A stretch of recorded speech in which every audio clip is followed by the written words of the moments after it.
Hi guys, welcome to Cricket Chat with Venkatesh. Gujarat Titans versus Mumbai Indians. That eventful match. నిన్నటి ఆ match ముగిసిపోయింది. Gujarat Titans narrow win సాధించింది, అంతా బాగానే ఉంది. కానీ ఈరోజు కూడా ఆ మ్యాచ్ గురించే చర్చ సాగుతూ ఉంది. వేరే సోషల్ మీడియా ప్లాట్ఫామ్స్లో మీమ్స్ క్రియేట్ అవుతున్నాయి, ట్విట్టర్లో వీడియోస్ షేర్ అవుతున్నాయి, రకరకాలుగా ఆ మ్యాచ్ గురించి చర్చలు జరుగుతున్నాయి. సో మనం కూడా దాని గురించి మాట్లాడతాం. అంటే ఇక్కడ 2-3 ఈవెంట్స్ ఉన్నాయి.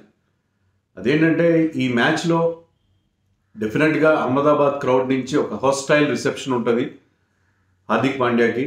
బీయింగ్ ఏ గుజరాతీ, ఆ గుజరాత్ టీంను వదిలేసి ముంబై ఇండియన్స్కి వెళ్ళిపోవడం మీద వాళ్ళు ఆగ్రహంతో ఉంటారని తెలిసిందే. అతనికి ఏం వాళ్ళు 2 చేతులతో స్వాగతం పడి స్వాగతం ద్వారా సుస్వాగతం ద్వారా అని పాడతాను మనం ఎప్పుడు అనుకోలేదు. That is number 1. అది ఎక్స్పెక్టెడ్.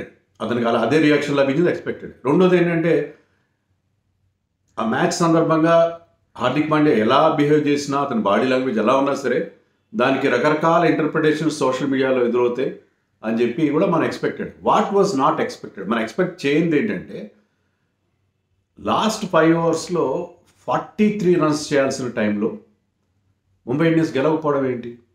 ఇంకా 7 వికెట్లు చేతిలో ఉన్నాయి. వాళ్ళకి మిడిల్ ఆర్డర్లో వాళ్ళ స్ట్రెంగ్త్, బ్రహ్మాండమైన బ్యాటింగ్ టు ఫాలో. అది ఆ మ్యాచ్ ఓడిపోవడం, అది ఎవరు ఎక్స్పెక్ట్ చేయలేదు. హార్దిక్ పాండ్యా ఉన్నాడు అక్కడ ఉంటే there are certain people we love to hate him. ఏమనంటే మళ్ళీ నన్ను హార్దిక్ పాండ్యా నేను ఎప్పుడు క్రిటిసైజ్ చేస్తామని అతనికి ఉన్న కొద్దిపాటి అభిమానులు నన్ను అంటారు. కానీ అది కాదు అక్కడ విషయం. ఏంటంటే there are certain people whom we love to hate. క్రికెట్లో చాలామంది కనిపిస్తారు అలా. ఒకప్పుడు మా చిన్నప్పుడు జావేద్ మియాందాద్ అనే క్యారెక్టర్ ఉండేవాడు. People love to hate him. So అలాంటి క్యారెక్టర్స్ ఉంటారు కొంతమంది. హార్దిక్ పాండ్యా అలాంటి క్యారెక్టర్. అన్ఫార్చునేట్లీ అదే అతనికి ఉన్న పరిస్థితి. సో అందుకని అతని మీద ఇన్ని చర్చలు జరుగుతాయి. యాక్చువల్గా నేనేం చెప్పాను, హార్దిక్ పాండ్యా కెప్టెన్ అవ్వడం వల్ల ముంబై ఫ్యాన్ బేస్ డివైడ్ అయిపోయింది దారుణంగా. ఇప్పటికే మన ఛానల్లో కింద కామెంట్స్లో పెడతాను. అండ్ నేను చాలా హ్యాపీ. నిన్న మ్యాచ్ అయిన తర్వాత కూడా అందరూ ఏంటంటే నేను ముంబై ఫ్యాన్, కానీ రోహిత్ శర్మ బాగా ఆడాడు, ముంబై ఓడిపోయింది, ఐఎమ్ హ్యాపీ. మ్యాచ్ ముందు అదే పెట్టారు, రోహిత్ బాగా ఆడాలి, ముంబై ఓడిపోవాలి. సో ముంబై ఫ్యాన్స్ ముంబై ఓడిపోవాలని కోరుకుంటున్న విచిత్రమైన పరిస్థితి క్రియేట్ అయ్యింది. ఆ ఫ్యాన్ బేస్ 2గా చీలిపోయింది. 2గా అంటే 300 ఇటు వచ్చింది. 300లో ఆల్మోస్ట్ ఒక 80% ఇటు వచ్చింది. 20% మాత్రమే they are loyal fans of ముంబైగా మిగిలారు. అంటే నేను కొంచెం ఎగ్జాగరేటెడ్ ఫిగర్ ఇస్తున్నాను నాకంటే దీనికి ఏమీ ఆధారాలు ఉండవు. మీరు you cannot say that only 40% vent this way అని. సో జనరల్గా అలాంటి ఫీలింగ్ కలుగుతుంది మనకి వస్తున్న రియాక్షన్స్ బట్టి చూస్తుంటే. దీనికి నేను ముంబై ఇండియన్స్ టీమ్ అనాలిసిస్ వీడియోలు చేసినప్పుడు అన్నింటిలో నేను చెప్పింది ఏంటంటే ఒకే ఒక మాట, నథింగ్ సక్సీడ్స్ లైక్ సక్సెస్. ఒక్కసారి when you start winnowing the matches ఇవన్నీ మర్చిపోతారు. ఎవరు కెప్టెన్ అనేది మర్చిపోతారు. బారాకూన్ మాఫ్ అంటారు, అట్లా బారాకూన్ మాఫ్ అయిపోయింది. హార్దిక్ పాండ్యా గురించి అందరూ మర్చిపోయారు. రోహిత్ హార్దిక్ పాండ్యా దగ్గర నుంచి కెప్టెన్సీ లాగేసుకున్నాడు, అన్సెరమోనియస్గా రోహిత్ని రిమూవ్ చేశారు. ఇవన్నీ మర్చిపోయి they will start enjoying the wicket. కానీ విన్స్ కూడా రాకపోతే అది కదా సమస్య. పర్టికులర్లీ నీ మాజీ ఫ్రాంచైజ్ టీం పైన, నువ్వు తయారు చేసిన టీము పైన నువ్వు ఒక విన్నింగ్ పొజిషన్ నుంచి గెలవలేకపోవడం ఏంటి? దీన్ని బట్టి అర్థమవుతుంది ఏంటంటే ఇట్లా కూడా మనం ఇంటర్ప్రిట్ చేయొచ్చు కదా.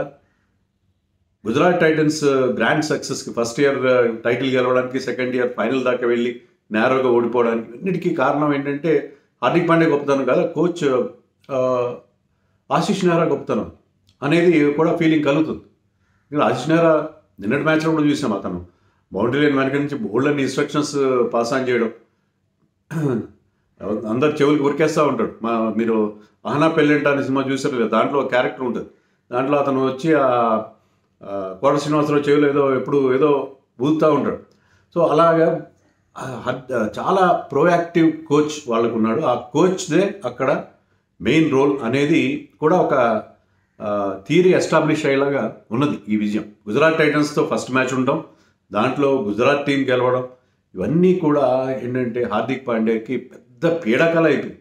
యాక్చువల్గా అదే చెప్తున్నా కదా, ఇప్పుడు అతను కనుక ఈ మ్యాచ్ గెలిచుంటే చాలా వరకు గుజరాత్ టీం మీద గెలవడం, తన పాత ఫ్రాంచైజ్ మీద ఒక ఐడియల్ సిచ్యుయేషన్ ఉండేది. అతనికి మళ్ళీ కొత్త ముంబై కెప్టెన్గా అతని వేళ్ళు ఊరుకునేవాడు. కానీ ఇప్పుడు ఏంటంటే ఇది ఒక పీడకలలాగా మారింది. ఫర్ వేరియస్ రీజన్స్ ఒక పీడకల్లా మారింది. అందరూ అందరూ అతని మీద బాణాలు ఎక్కుపెట్టేలా చేసి, సో చాలా పెద్ద అంటే కార్పొరేట్ లాజిక్ కూడా అలాగే ఉంటుంది. ఈవెన్ ఫ్రాంచైజ్ ఓనర్స్ కూడా హ్యాపీగా ఉండి ఉండరు.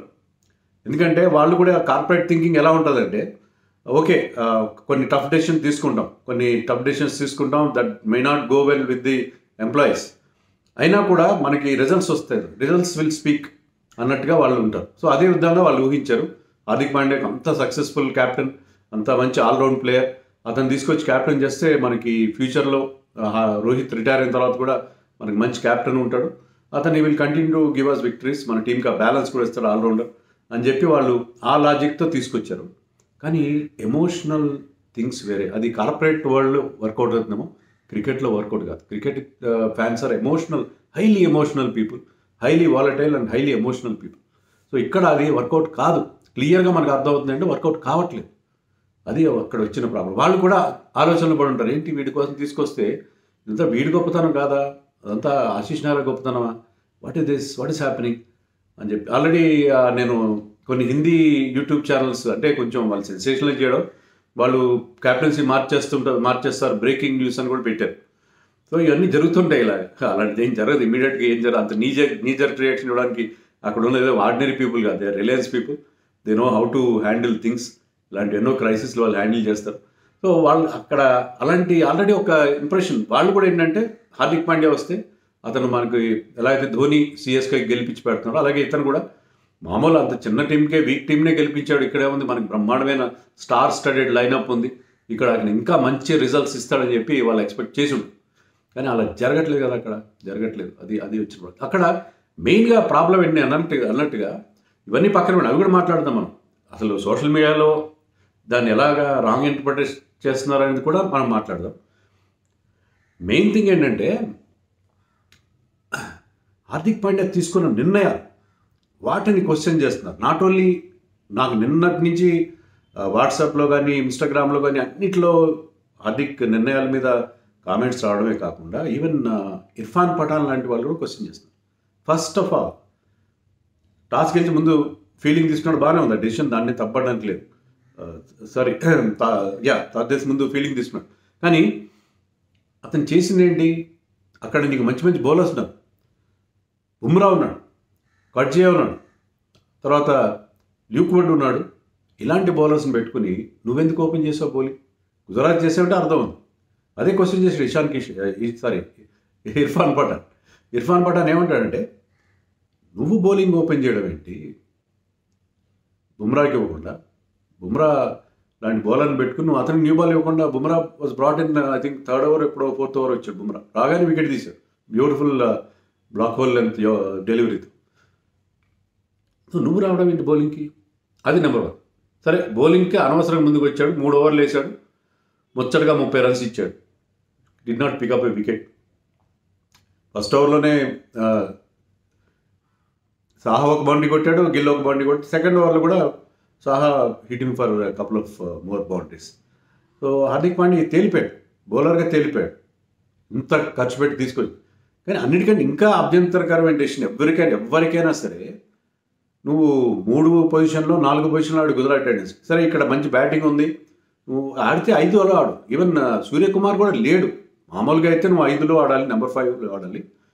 సూర్యకుమార్ గారు లేనప్పుడు you can even play at 4 ahead of Tilak Varma, or you can play at 5. కానీ 7లో ఆడడం ఏంటి, 7లో బ్యాటింగ్ రావడం ఏంటి? ఇర్ఫాన్ పఠాన్ ఇంకా ఒక సీరియస్ కామెంట్ కూడా చేశాడు. అదేంటంటే టిమ్ డేవిడ్ వచ్చాడు, డేవిడ్ బ్రవిస్ అవుట్ అయిన తర్వాత బ్యాటింగ్కి. టిమ్ డేవిడ్ కాకుండా హార్దిక్ పాండ్యా రావాలి కదా, అక్కడ ఒక ఫారిన్ ప్లేయర్ ప్రెషర్లో ఉంటాడు, స్పిన్నర్స్ బౌలింగ్ వేస్తున్నారు, హార్దిక్ పాండ్యా రావాలి కదా, experienced Hardik Pandya. Tim David ఎందుకు పంపిస్తాడు అక్కడ? రషీద్ ఖాన్కి ఇంకా 1 ఓవర్ మిగిలింది. రషీద్ ఖాన్ మొన్నదా గుజరాత్ టైటన్స్ కాదు. రషీద్ ఖాన్ ఎంత ఎఫెక్టివ్ హార్దిక్ పాండ్యా దగ్గరుండి చూశాడు, క్లోజ్ క్వార్టర్స్ నుంచి చూశాడు. సో రషీద్ ఖాన్ బౌలింగ్ ఆ 1 ఓవర్ ఫేస్ చేయడానికి ఇష్టపడట్లేదు హార్దిక్ పాండ్యా. అందుకే ఇతను ఒక బలిపశు అనే మాట వాడలేదు, నేను చెప్తున్నాను, ఇంటర్ప్రిటేషన్ అలాగే ఉంది. సో అది అతన్ని పంపించాడు ముందు, తను వెనక్కి ఉండిపోయాడు. యాక్చువల్గా అతను ఏంటంటే అక్కడ ఉన్న సిచ్యుయేషన్లో అది విన్ ఈజీగానే ఉంది. అక్కడ డబల్ బ్రేవ్స్ ఓడిపోయేసరికి it was possible, very much possible, because వాళ్ళకి బ్యాటింగ్లో స్ట్రెంత్. అక్కడ తన భుజాల మీద ఆ బాధ్యత వేసుకుని వచ్చి గెలిపించి ఉంటే ఈవిడ బికమ్ ఏ హీరో. మన అనక బారాకూన్ మాఫ్ అయిపోయాడు. అందరూ ఇవన్నీ మర్చిపోయాడు. రోహిత్ శర్మని ఎలా ట్రీట్ చేశాడు ఫీల్డింగ్ టైంలో, అది అన్నీ మర్చిపోయి అతనికి నీరాజనాలు పలికేవారు. కానీ అతను చేసింది ఏంటి? చాలా లేట్గా బ్యాటింగ్కి వచ్చాడు. 4 బాల్స్ ఆడాడు, ఒక 4 ఒక 6 కొట్టాడు, తర్వాత ఒక పెద్ద షాట్ కొట్టిపోయి అవుట్ అయిపోయాడు. So he could not complete the చేస్. ఆ ఫినిషింగ్ టచ్ ఇవ్వలేకపోయాడు, చాలా లేట్గా వచ్చి. అప్పుడు వచ్చే లాస్ట్ ఓవర్లో 19 రన్స్ కొట్టాడు, అంత ఈజీ ఏమి కాదు. అప్పటికే ఫస్ట్ బాల్ ఒక 4 ఒక 6 కొట్టాడు. నేనేమనుకోండి ఉమేష్ యాదవ్ బౌలింగ్ వచ్చేసరి Umesh Yadav is not a death bowler. అది గిల్ రాంగ్ క్యాలిక్యులేషన్, తప్పనిసరి పరిస్థితి. So Umesh Yadav last over వేస్తుంటే నేను అనుకున్నా ఉమేష్ దగ్గర ఎక్కువ వేరియేషన్స్ లేవు, ఆ స్లోయర్ వన్స్ అవి లేవు.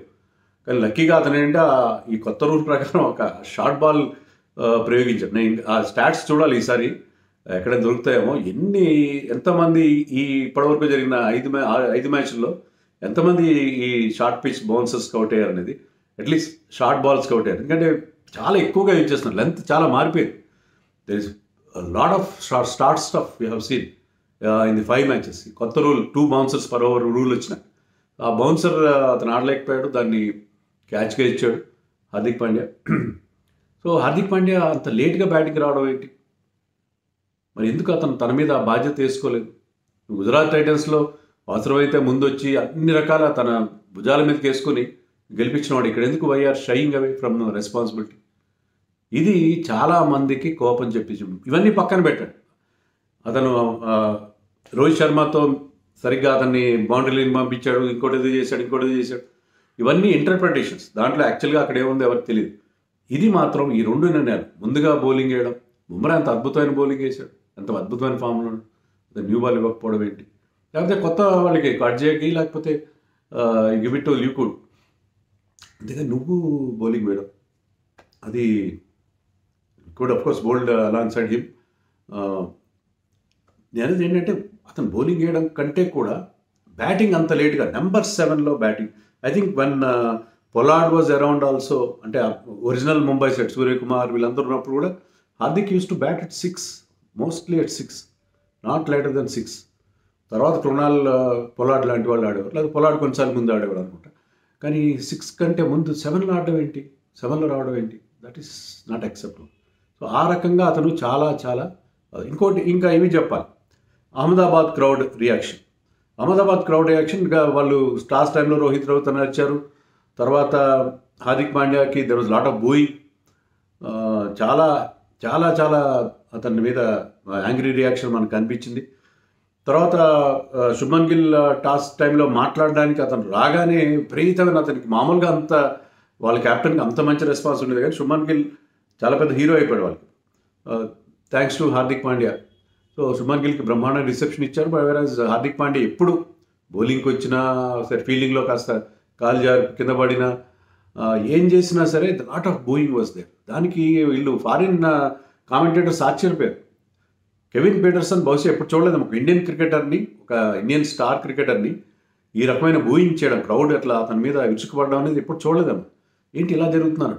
కొంతమంది జరిగింది, ఈవెన్ విరాట్ కోహ్లీకి జరిగింది, సచిన్ టెండూల్కర్ కూడా some booing happened at one point of his career. అవుతుంది, ఎవరికైనా అవుతుంది. కానీ అది వాళ్ళకి తెలియదు. ఇండియన్ క్రికెటర్స్ అంటే వాళ్ళు డెమిగాడ్స్, వాళ్ళకి they cannot do anything wrong. తర్వాత క్రౌడ్ వాళ్ళని విపరీతంగా ఆకాశానికి ఎత్తారు, బ్రహ్మరథం పడతారని కానీ వాళ్ళకి ఉద్దేశం ఉంటుంది. ఇది చూసి ఆశ్చర్యపోయారు బ్రయన్ లారా కానీ అతను కానీ. సో అది నిజంగా రేర్ సిచ్యుయేషన్ కదా అది. సో అది అవుతుంది, అది మనం ఎక్స్పెక్ట్ చేసింది, అది ఎక్స్పెక్ట్ చేయింది ఏమి కాదు. కొన్ని వీడియోస్ కూడా చూశాను నేను, ఏదో హార్దిక్ పాండ్యా ఫ్యాన్స్ని మీద రోహిత్ ఫ్యాన్స్ అటాక్ చేశారు, కొట్లాడేది జరిగింది. అయితే ఈ వీడియోలన్నీ మనకి ఏది నిజం మనం ఫ్యాక్ట్ చెక్ లేకుండా మనం వాటిని మీద ఒక కన్క్లూషన్ రావడం కరెక్ట్ కాదు. వీడియో నిజం కావచ్చు కాకపోవచ్చు, కానీ కొంత ఆ ఫీలింగ్ అయితే ఉండుంటుంది. అంత పెద్ద 88,000 మంది అంతమంది వచ్చారు క్రౌడ్. సో ఆ 88,000 క్రౌడ్ నిజంగా క్వైట్ అన్నర్వింగ్. బహుశా హార్దిక్ పాండ్యా రాకపోవడానికి అది కూడా కారణమే. అతను రన్స్ చేయలేకపోతే ఇంకా కొంచెం భయపడి ఉంటాడు ఖచ్చితంగా ఆ క్రౌడ్లో వచ్చి రావడానికి. But what ever, angry reactions విషయంలో మనం ఎవరిని ఏం తప్పబడడానికి లేదు. ఇట్ హ్యాపెన్స్, క్రౌడ్ మనకి ఎమోషనల్ క్రౌడ్ కదా. తర్వాత రోహిత్ శర్మని అతను బౌండరీ లైన్కి బ్యానిష్ చేశాడు. రోహిత్ శర్మ ఎప్పుడు కూడా కొన్ని ట్విట్టర్లో వచ్చినాయి, వాట్సాప్ గ్రూపుల్లో అన్నిట్లో అనేది అందరూ రోహిత్ శర్మ ఎప్పుడు 30 yards సర్కిల్లోనే ఫీల్డ్ చేస్తాడు, ఎప్పుడు బయట చేయలేదు. అతన్ని పంపించిన తర్వాత అది ఎలా పంపించాడంటే అతను ఎవరు ఇలా సైకిల్తోనే పంపించాడు. అయితే నేనేనా అని రోహిత్ శర్మ నువ్వే అంటే వెళ్ళాడు. వెళ్ళి అతను ఫీల్ చేశాడు. మళ్ళీ అక్కడ కాదు, ఇంకా కొంచెం జరుగు, మళ్ళీ ఇంకా జరుగు అంటే జరిగాడు.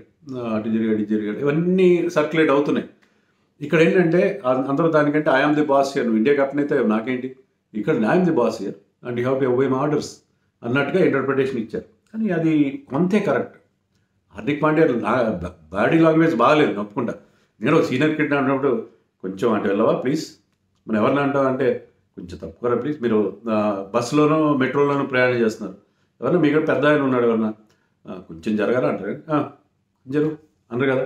అలా అనేదానికి ఇంకో దానికి తేడా ఉంటుంది. హార్దిక్ పాండ్యా అలాగే చెప్తాడు. హార్దిక్ పాండ్యా స్టైల్ అతని బాడీ లాంగ్వేజ్ కొంచెం అలా ఆ రకంగానే ఉంటుంది, కొంచెం యారగెన్స్ కనిపిస్తుంది. సో అది రోహిత్ విషయంలో కొద్దిగా పర్టికులర్లీ ఇప్పుడు అతనికి వస్తున్న రియాక్షన్ బట్టేనా అతను కొంచెం వీళ్ళు యాక్టింగ్ చేస్తున్నారు కదా. హార్దిక్ పాండ్యా కూడా యాడ్స్లో బ్రహ్మాండంగా యాక్టింగ్ చేస్తాడు. సో ఇక్కడ కూడా యాక్టింగ్ చేయాలి, నీకు లోపలగా ఉన్న యాక్టింగ్ చేయాలి. కొంచెం అతని మీద మర్యాద చూపించలేదు అంతే తప్ప. కెప్టెన్ ఇష్టం. ఇప్పుడు రోహిత్ శర్మ నిన్నగాక కెప్టెన్గా ఉన్నాడు కాబట్టి అతను తనకు అనుకూలమైన ప్లేస్లో ఫీల్డింగ్ చేస్తాడు. ఇప్పుడు హార్దిక్ పాండ్యా వచ్చిన తర్వాత ఒకరిద్దరే ఉంటారు మిడ్ ఆఫ్లో. He has to go back and is a good catcher. బహుశా కెప్టెన్ అనుకుంటాడు, చాలా సేఫ్ క్యాచర్, బౌండరీ లైన్ మీద క్యాచ్లు పడవు. క్యాచ్ కూడా పట్టాడు, I think Shubman Gill catch అతనే పట్టాడు. సో క్యాచ్ కూడా పట్టాడు రోహిత్. సో మంచి క్యాచర్ కాబట్టి అది అతని థింకింగ్, దాంట్లో మనం తప్పు పట్టాల్సిన అవసరం లేదు. బాడీ లాంగ్వేజ్ బాగలేదంటే అది నేను ఒప్పుకుంటాను, డెఫినెట్గా ఒప్పుకుంటాను. రెండోది బుమ్రాతో అతనికి ఒక డిస్కషన్ అయింది. బుమ్రా చాలా విసురుగా వెళ్ళిపోయాడు హార్దిక్ పాండ్యా. తర్వాత రోహిత్కి బుమ్రాకి డిస్కషన్ కంటిన్యూ. దాన్ని ఇలా ఇంటర్ప్రిట్ చేస్తున్నారంటే బుమ్రా చెప్పిన పాయింట్ ఇతను యాక్సెప్ట్ చేయలేదు, రోహిత్ వచ్చి వాళ్ళిద్దరు మళ్ళీ ఏదో మాట్లాడుకున్నారు. సో బుమ్రా రోహిత్ ఒక వర్గం, హార్దిక్ పాండ్యాకి వీళ్ళకి పట్టలేదని ఒక కలర్ ఇచ్చారు. అది కూడా మనకు అక్కడ ఏం జరిగిందో తెలియకుండా మనం జడ్జిమెంట్కి రావడం కరెక్ట్ కాదు. That is number 2. నెంబర్ 3 ఏంటంటే మ్యాచ్ అయిపోయిన తర్వాత Akash Ambani and Rashid Khan were talking. Rashid Khan వాళ్ళ ఎంఐ ఎమిరేట్స్కి, ఎంఐ న్యూయార్క్ వీళ్ళంటికి 2-3 టీమ్స్కి ఆడతారు, ఎంఐ టీమ్స్కి ఆడతారు. వాళ్ళిద్దరు మాట్లాడుతున్నారు. Rohit Sharma was talking to a Gujarat player, వాళ్ళు అక్కడ దగ్గరలో ఉన్నారు. అండ్ హార్దిక్ పాండ్యా వెనక నుంచి వచ్చి రోహిత్ శర్మని ఇట్లా హక్ చేసుకున్నాడు. రోహిత్ శర్మ అతన్ని వెనక్కి తిరిగి అతనితో ఏదో చెప్పాడు, చాలా యాంగ్రీ రియాక్షన్ ఇచ్చాడు, యాంగ్రీగా కోప్పడ్డాడు, చాలా కోపం వ్యక్తం చేశాడని. కానీ మీరు రోహిత్ శర్మ ఎప్పుడైనా ప్రెస్ మీట్లో కానీ ఎక్కడైనా అడ్రస్ చేసేటువంటి లుక్ అతని ఎక్స్ప్రెషన్, ఆ ఫ్రౌండ్ ఎక్స్ప్రెషన్ ఉంటుంది అది ఫేస్లో.